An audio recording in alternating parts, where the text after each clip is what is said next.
입술에 뭔가 문제가 일어나면 사람이 잘 알아볼 수 있는 부위예요. 심한 경우에는 주변에 캡슐이 점점 생기면서 입술이 뒤집어지기도 하고요. 그러니까 피부가 이렇게 막 늘어나기도 하고, 이물질로 인한 침식이 많은 부위를 제거를 한 다음에 봉합을 해주면 모양이 이제 돌아오거든요. 다만 문제가 뭐냐면 입술에 넣은 이물질은 절대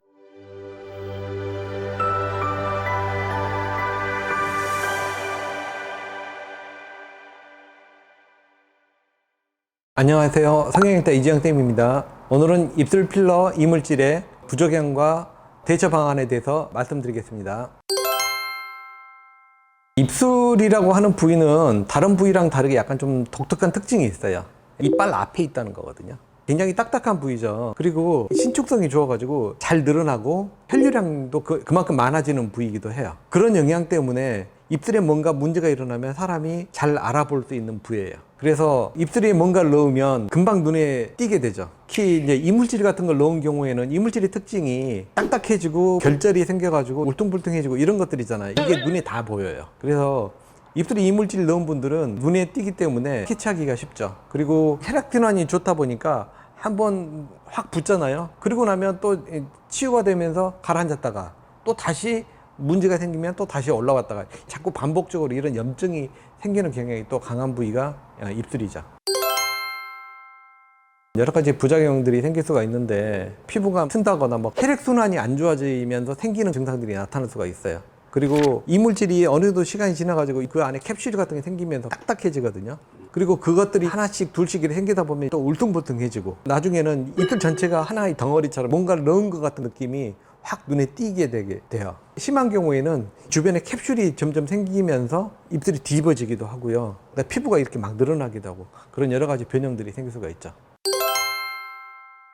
필러도 이물질이긴 한데 일단 녹일 수 있다는 게 장점이고, 필러는 제약회사에서 만든 거잖아요. 그러다 보니까 성분 자체를 굉장히 순수하게 만든 타입이에요. 다만 가교제라든가 이런 첨가제들이 회사의 기술력에 따라서 조금 달라지기 때문에 품질이 안 좋은 것 같은 경우에는 염증이나 붓기 이런 것들이 조금 더 많이 좀 오고요. 믿을 만한 회사에서 만든 경우는 붓기나 이런 것들이 적고 오래 가고 그런 경향이 좀 있죠.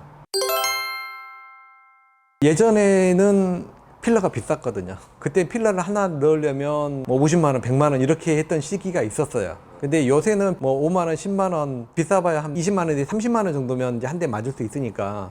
근데 국산 필러 같은 경우는 저렴한 필러들이 많이 나왔기 때문에, 근데 이제 그런 필러들은 또 믿기가 조금 어렵고 좀 딜레마이긴 해요.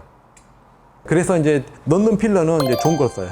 레슬렌을 쓰고 있어요. 레슬렌이 이제 세계 최초의 히알루론 필러잖아요. 그러다 보니까 기술력이 좀 뛰어나거든요. 그래서 녹이려고 생각을 하면 잘 녹아요. 보조하는 용도로는 쓸 수는 있어요. 하지만 레이저가 이제 주가 될 수는 없어요. 입술에 넣은 이물질은 아쉽지만 절대 쉽게 녹일 수가 없어요. 이물질은 녹이는 효소제가 없어요.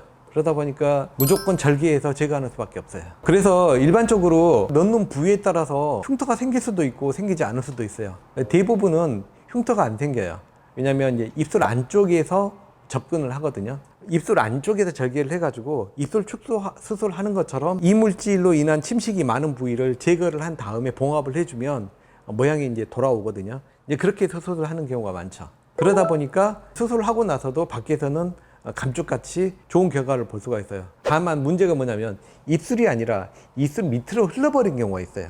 이 부위가 두툼하게 올라온 경우는 입술 쪽에서 접근을 할 수가 없어요. 그때는 할 수 없이 입술하고 피부하고 경계 부위에 절개를 해가지고 제거할 수밖에 없죠. 그때는 흉터가 남습니다. 우리가 수술을 할 때는요, 신경 마취를 해요.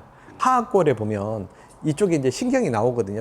뼈에서 나오는 신경이 있어요. 그 신경이 아랫입술하고 지배를 하고요. 그 다음에 윗입술 같은 경우에는 안과 밑에 거기서 나온 신경이 입술 위쪽을 다 지배를 하거든요. 그래서 이 두 군데를 좌측에 두 개, 우측에 두 개 이렇게 신경 마취를 하고 나면 수술할 때 통증은 전혀 못 느껴요.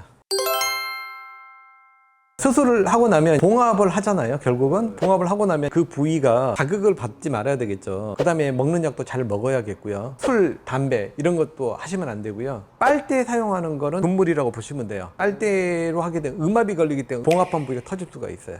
음압에 걸리는 경우라면 이제 뭐 이제 남녀 간에 이제 키스 같은 것도 안 되겠죠. 실밥 뽑는 건 3주 잡거든요. 실밥을 뽑아도 한 6주는 지나야 단단하게 흉 조직이 발달을 하기 때문에 최소한 6주까지는 조심을 해야 될 것 같아요. 이제까지 입술 필러 혹은 이물질에 관한 부작용에 대해서 알아봤고요. 좋은 필러를 사용을 하고 그러면 큰 문제는 없는데 필러를 했는데 자꾸 염증이 생긴다거나 딱딱하게 뭐가 만져지거나 이러면 아무리 정상적인 필러라고 하더라도 문제가 있을 수 있거든요. 그럴 때는 즉시 제거하는 게 좋습니다. 많은 도움이 되었다면 감사하겠습니다. 지금까지 성형일타 이지영 쌤이었습니다. 감사합니다.